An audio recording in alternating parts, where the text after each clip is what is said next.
Hi guys, and welcome back to my YouTube channel. If you're new here, then hi, it's great to meet you.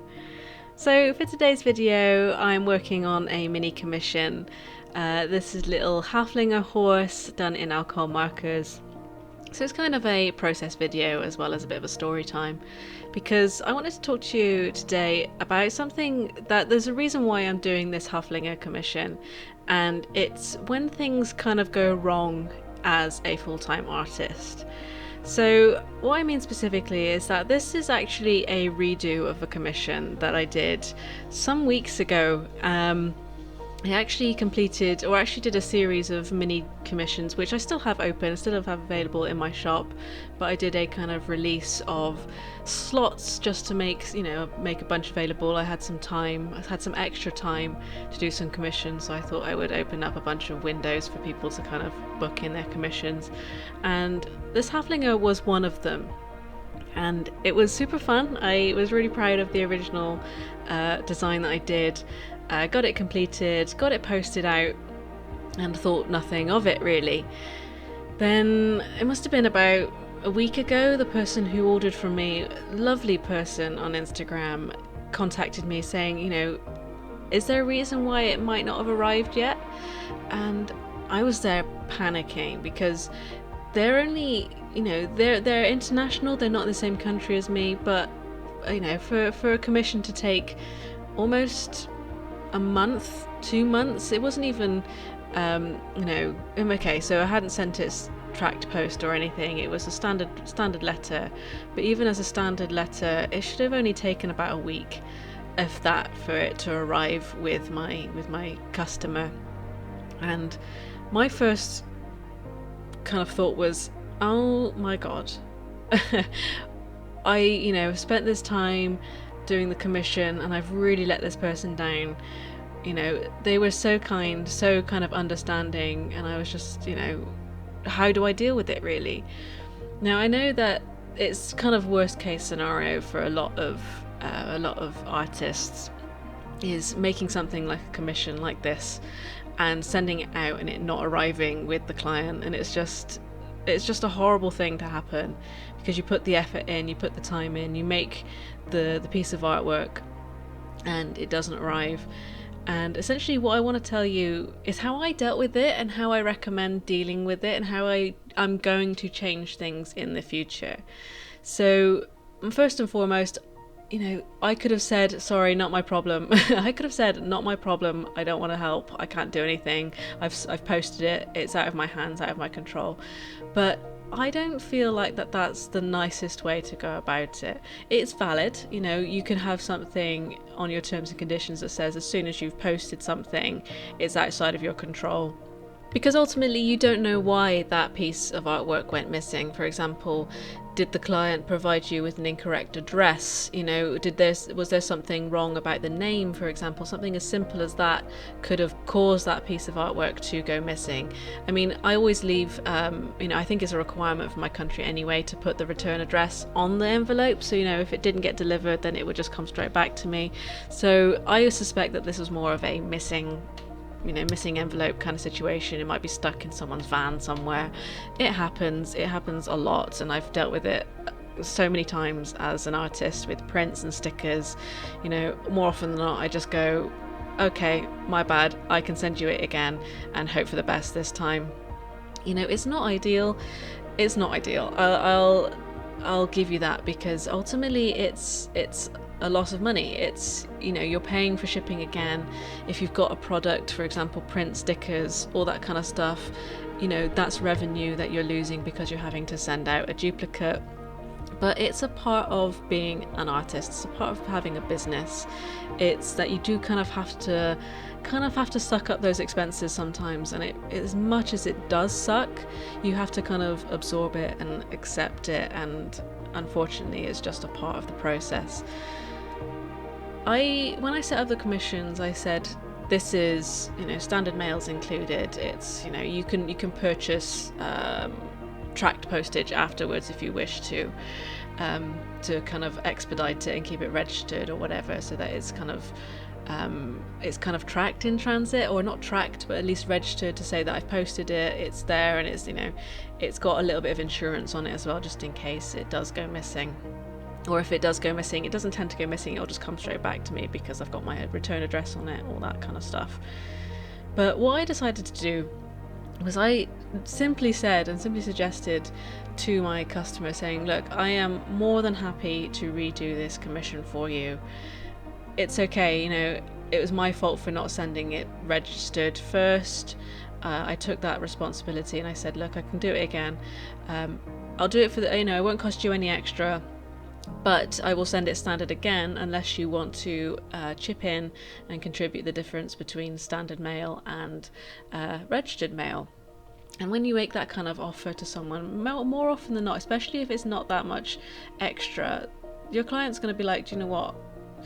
It's not going to cost me any extras. I'm just paying for registered shipping. Brilliant. And this client was wonderful, very kind, said, absolutely, let's go with registered shipping. So yeah, that's why I'm doing this commission again. It's because, you know, it went missing in the first round, and by, you know, I'm having to redo it. But I could have got really bitter. I could have been really upset the fact that I'd spent all that effort and for some reason it's gone missing. But what we do, or what I recommend people do, especially if this happens to you, is to take a breath first and foremost, because it's not your fault. It's, you know, it might have been a mistake. You know, for example, I'm going to change my processes going forward. If anybody orders a commission, I'll adjust the prices to suit, but it will come with tracked and registered mail always. So that's something I would recommend. If you're doing something like a commission, you're sending it off, is to actually, you know, if you're doing what I do and I say, you know, shipping's included, that doesn't mean that shipping's free. It just means that it's factored into the price of the commission already.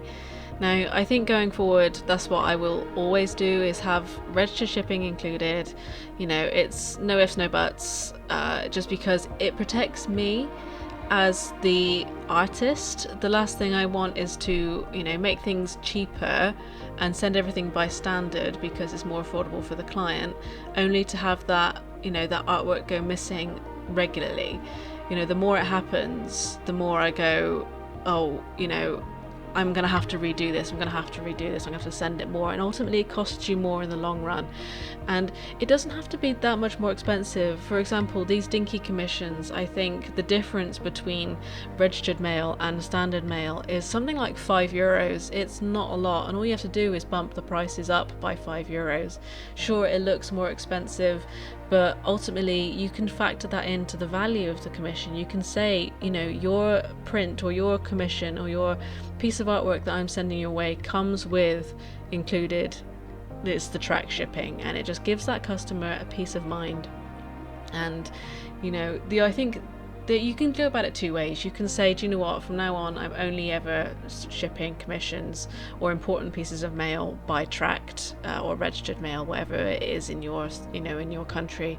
Or you could have something in your terms and conditions, kind of like I did. I said, you know, everything's standard unless you want to, you know, bump up for premium mail. Is to have something in your terms and conditions that says everything has standard mail unless requested otherwise, but as soon as it leaves my hands, it's no longer my responsibility. I'm no longer able to assist with that. It's something, you know, it's something you can do, and I think is a perfectly valid response. It saves you having to kind of cover yourself later if something like a piece of mail goes missing. You know, it just keeps you protected, it keeps you safe, and if someone, you know, has issue with that, then that's something that can be dealt with at the time. But at least if you've said, you know, it's your responsibility as the customer to provide me with all the correct information, I'm not responsible for the courier service if something goes missing, you know, you're allowed to do that, and you're allowed to have that in your conditions somewhere. And I think, you know, I will have that as well, just to cover myself for even tracked shipping, just because something can go wrong with track shipping as well, and the last thing I want is to, you know, send something out standard, it goes missing, to do it again, send it out tracked, it goes missing.